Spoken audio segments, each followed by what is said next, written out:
Hi, it's me again, Lindsay. Thank you for joining us for this episode of Technically Speaking, where we take you behind the scenes at Playhouse in the Park and show you what all of our really cool tech crews are doing in order to get plays on the stage.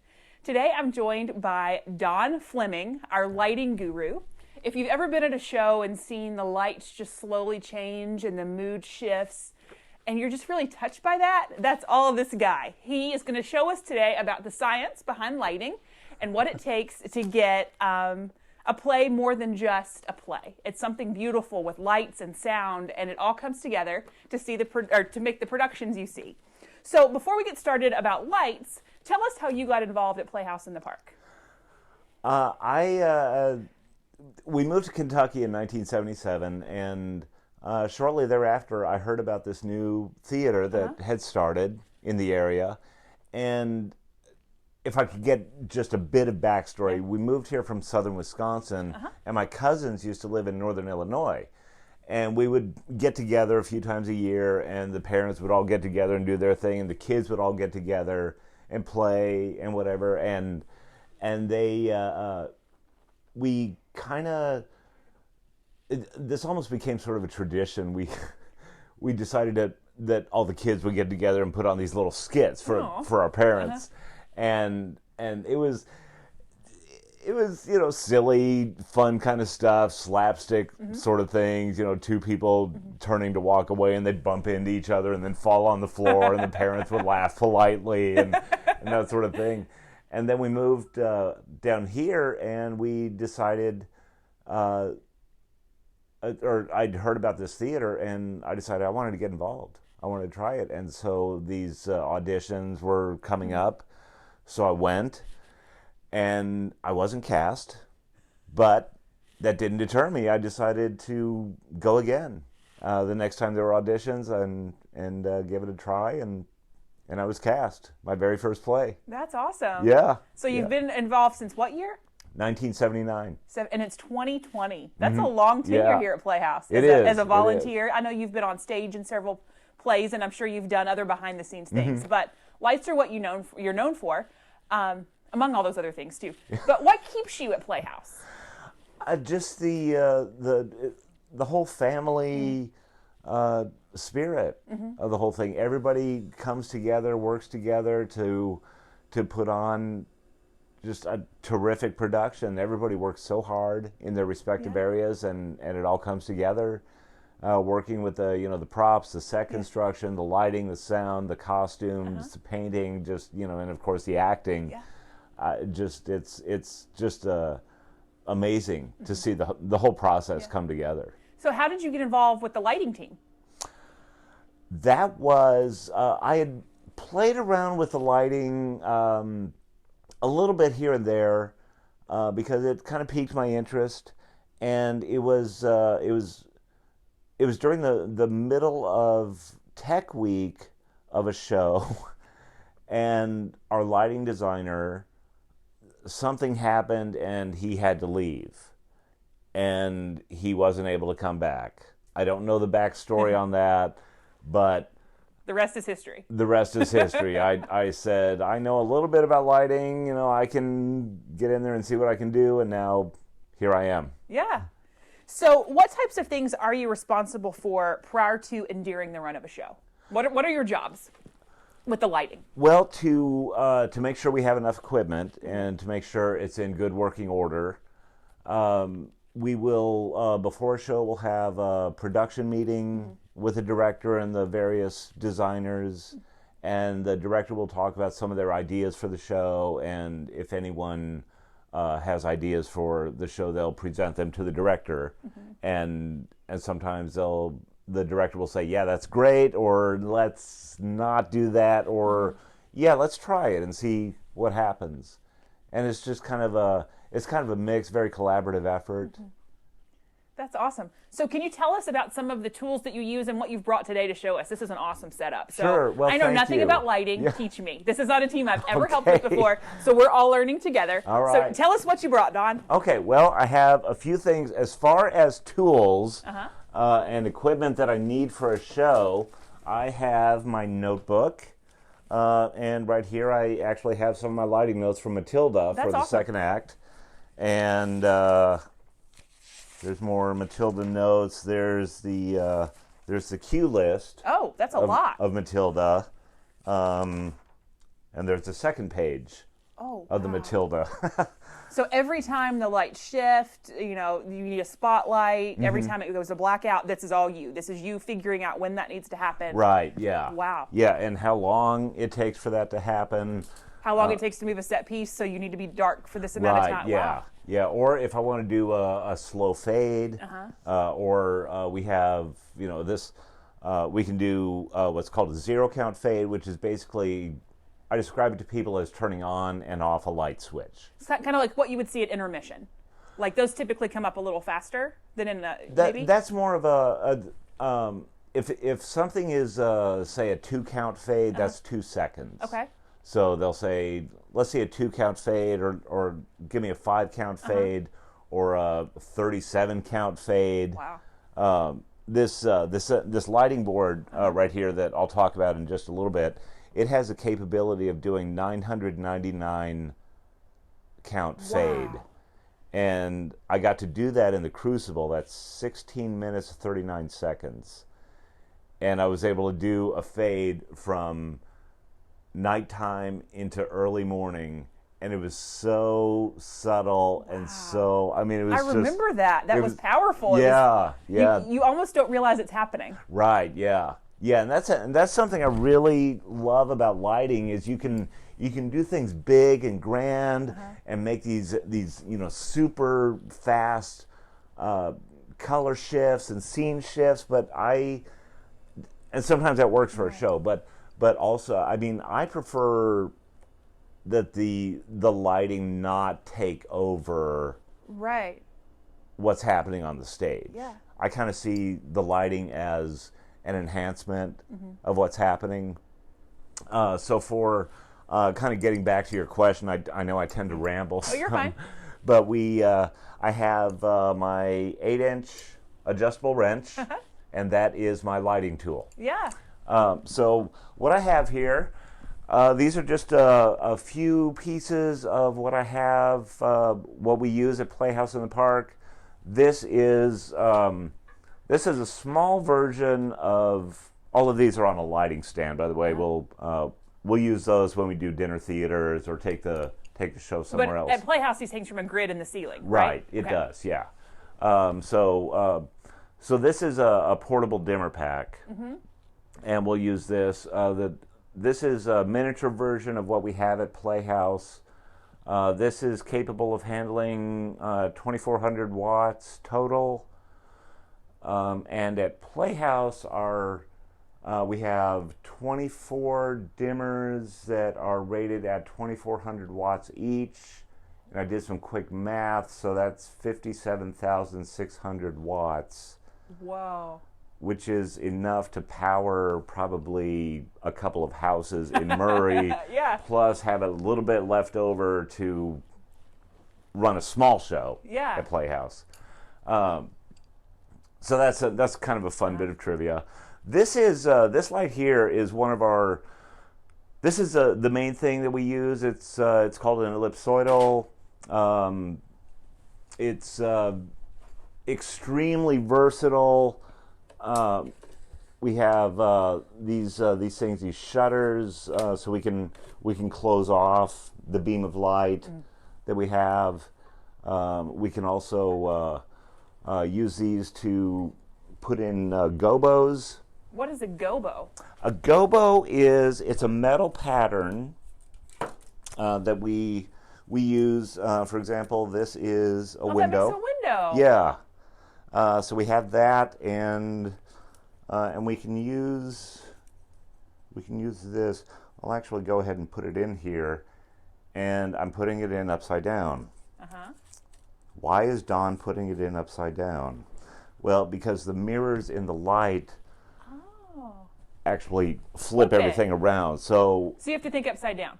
Yeah. So if I were looking, if I needed to close off the bottom of this beam, then I would actually close in this shutter. Oh wow. Yeah. So it's I didn't know that. Did you know that, Kevin? It's a little confusing. And the gobos just stick right down in there.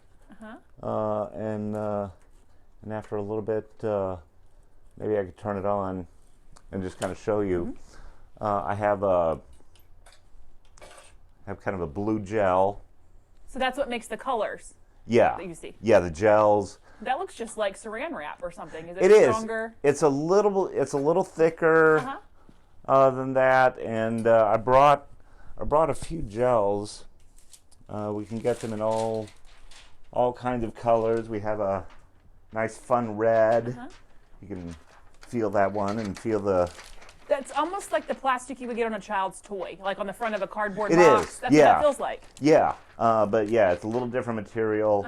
That, of course, is red. This one is called No Color Pink, and it's really, it looks much darker than it actually is once there's 550 watts of light, Right. or 575 watts of light shining through that.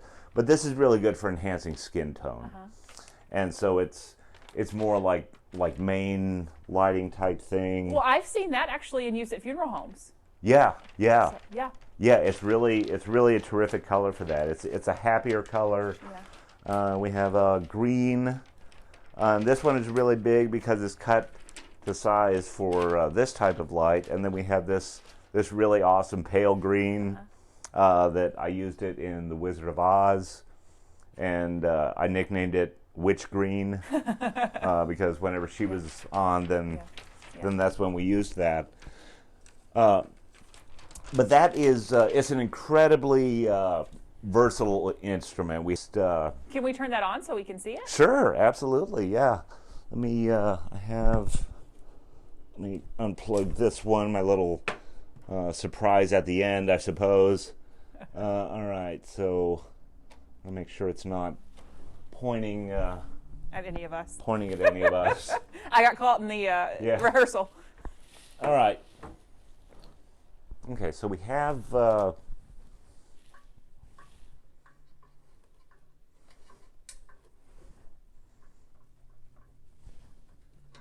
So when you're doing a show, how many of these do you typically have up for a show? 10, 15, going in different directions? For this one, just to light the main stage, I use 2 lights per area, and I typically do a 9-area stage. Okay. And what I mean by areas is, if you look at the stage and you kind of imagine a grid, like a tic-tac-toe, then those are the areas. Okay. And starting in front of the booth, which is downstage right, then that would be area 1, and then down center would be area 2, down left area 3, and so you so would have on. about 18.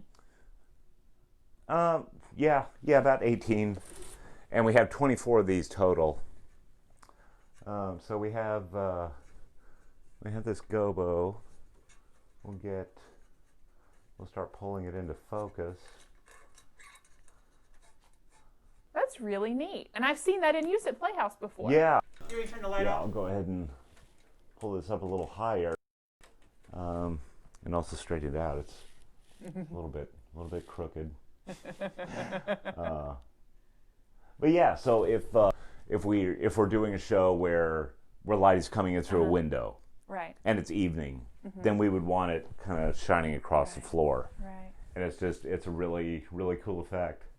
You know, and some of the lighting that sticks out to me is in Next to Normal. There was a dream sequence where lights were used a lot to make that very kind of mystical feeling. Yeah. And then I've seen other shows where it's simply just almost like a street light shining in through an outside window. And it adds depth. And I think it's, you know, lighting is really special for our theater because it brings it to life. It almost makes it 3D. Yeah, it does. It does. That's Next awesome. to Normal is actually one of my favorite shows Yeah.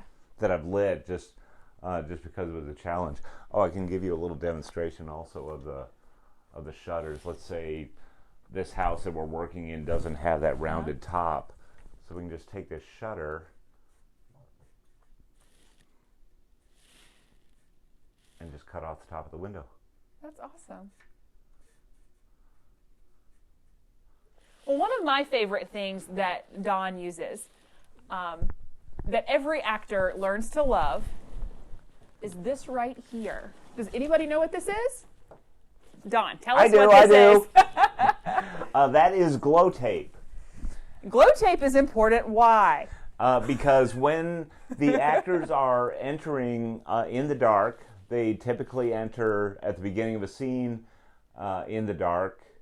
So they'll have a spot, like say, an X or something that's marked on the floor, so they know where to stand when the lights come up, and so that way they're not standing too close to the chair, and they're going to fall over it as soon as they turn, or anything like that. Or they have a particular spotlight that is specifically focused on them, and if they're off, they're marked by even just that much, then part of the actor will be in the shadow. And this is also a safety feature because we use it a lot on big set pieces backstage, because if you're wandering around and going to get on stage and you have to go under a doorway or around a set of stairs, you have to be aware of where all that stuff is in the dark. Yeah, absolutely. We have several sets that have staircases, and we'll use the glow tape and put it on the edge of each step, so the actors don't. So they'll know, how far the step is, so they don't actually accidentally trip and fall. So that's some behind-the-scenes magic right there. That's how, every once in a while, though, you'll hear a big thump backstage, and the next day, there'll be glow tape on that item because somebody walked into it, and they didn't know. So for the lighting, how much of a commitment is this for you time-wise? What does it take to get a show up? How many hours a week, or over the course of the 6 to 8 week period? 6 to 8 week period. Generally, I will wait. Each lighting designer is a little different. I know lighting designers who can come in the first time that we're running through the whole show pretty much without stopping, and sit there with a notebook and take notes and come in that weekend and have an entire lighting plot done. And I envy those people so much. But what I do is I'll come in once they start running at least acts, Act 1, Act 2, and I'll watch and just start getting ideas. And I let the show speak to me, and just go with kind of, what's in. I don't get on and watch shows on YouTube, other productions, because it's a different venue, it's a different, just different factors. Right. And I'd rather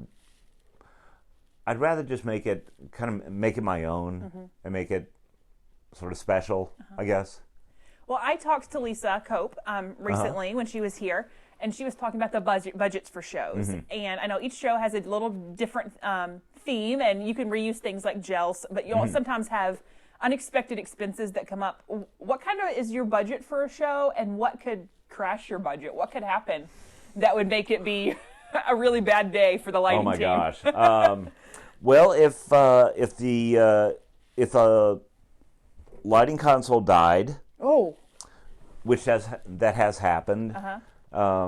We were in the middle of a run of Hairspray, and we had a light board just like this, and we started having some problems with it, but I was told by the manufacturer how to kind of fix it temporarily until the show was over and we could send it in for servicing.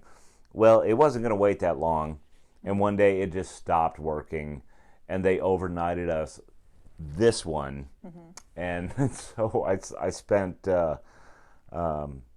all day. Well, as soon as I got in from work that day, I went straight to Playhouse and reprogrammed the show, and that show had, I think, 147 cues. Wow. Yeah. So that was a bad day for the light team. Yeah. Yeah, and actors kept walking into the stage going, "Hey, can I get my mic check?" Or, "Hey, Don, do you know where the thing is?" And finally, I just had to say, please stay out. I'm trying to get this. If I don't get this done, you're not going to have lights for the show. I was like, oh, okay. Sorry. Well, that sounds like a big challenge. What are some other big challenges you faced? With designing lighting, there are always challenges. For example, when we did Avenue Q, there was a huge, I don't know what size the TV was, but it was like a 50 or 60 inch flat screen TV. And of course I had to light the stage, but we also couldn't have any reflection from the lights bouncing off the screen because it would interfere with the video. But also you could actually see, I would have some of the lights turned on, and then I'm walking back and forth through the audience and looking, and you could see the like this part that was lit from the light, and so I had to move the light and try to figure out to where I could still light the stage, but not have it have any glare from that.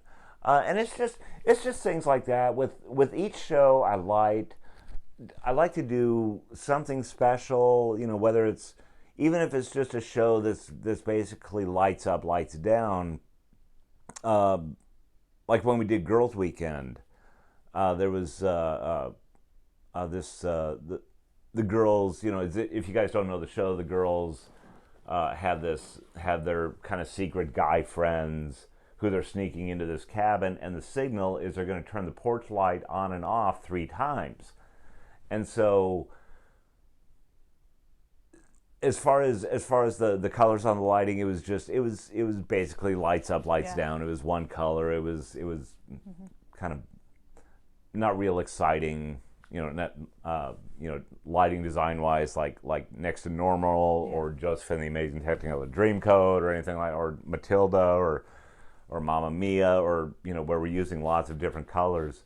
And so I made the porch light yellow, like a bug light, and I actually used one of these kinds of lights. This is a par 38. This is a par 64. These are good for just kind of general fill areas. They have kind of a soft beam, but something that's really neat about this light is, I'll bet every one of you watching at home have a par 38 light at your house and you don't even know it. Oh, yeah. It's an indoor-outdoor floodlight. You get it at Walmart or Lowe's or Kroger or pretty much anywhere. And it's actually a stage light. That's really cool. Yeah, it's fun. Now that is about the only stage light that you can get at Walmart or Lowe's or. So everything else has to be ordered or bought at a specialty. Yeah. So one of the things we've mentioned before that I do costuming. Costuming and lights have to work together because certain colors don't look good under the lights. Oh, absolutely. Black, you'll rarely see people wearing black on stage because sometimes it turns kind of bluish, or it turns kind of red color or green. Yeah. And then you have to think about things like watches. If there's a watch on set and it catches the light, it may blind the guy in the front row. So we have to put tape over shiny jewelry pieces. And so all the teams kind of work together, and that's an odd little thing most people don't know. Right, yeah. Costuming during Tech Week, we're always kind of watching, does that look funny, or did that button shine too much? Yeah. If somebody needs to wear glasses on stage, if they're fake glasses, can we take the lenses out? We've done that before, depending on what their needs are, because the lights reflect off everything. Yeah, absolutely. Hi, thank you for watching this episode of Technically Speaking. Due to some technical difficulties, we've decided to cut it a little short. But don't worry, we'll be back with Dawn Fleming soon for a second episode about lighting design in our community theater. In the meantime, check out Playhouse in the Park on Facebook, and be sure to subscribe to Playhouse in the Park on YouTube to catch all of our online content. Thank you again for joining us, and we look forward to seeing you next time. Bye!